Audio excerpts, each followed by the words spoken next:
Proposer aux plus jeunes de regarder leur patrimoine avec un regard différent, voilà l'objectif du pacte scolaire dédié à la vigne.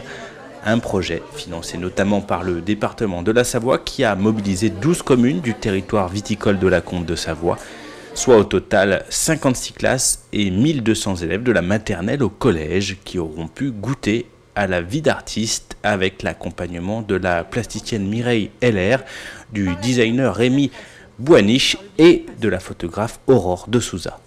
L'idée c'était, grâce aux artistes, leur donner envie de regarder la vigne différemment.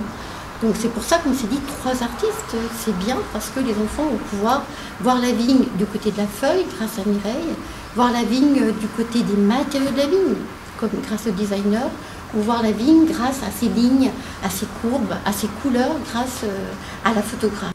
Et la finalité de ce travail est exposée sur 3 sites du territoire, à la cure de Cruet, à la maison de la vigne et du vin d'Apremont et au musée du même nom à Montmélian, comme nous l'explique la plasticienne Mireille Heller. J'ai appelé la grande œuvre faite avec les enfants « Respirer ».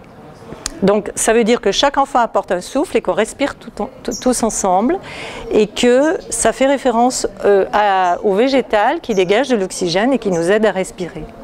Je suis mère et grand-mère et pour moi, tout ce qu'on peut faire passer par l'enfant est quelque chose qui laisse une trace, je suis très attachée à la trace, et qui fait qu'il deviendra un adulte un petit peu informé, ayant eu des émotions, ayant fait quelque chose qui a un sens, puisqu'ils se sont comportés comme des artistes, ils ont fabriqué, ensuite ils ont découpé, et ensuite on a installé dans un musée. Donc pour eux c'est une chance de pouvoir être partie, d'avoir mené la vie d'un artiste en ayant créé, réfléchi sur l'installation et installé.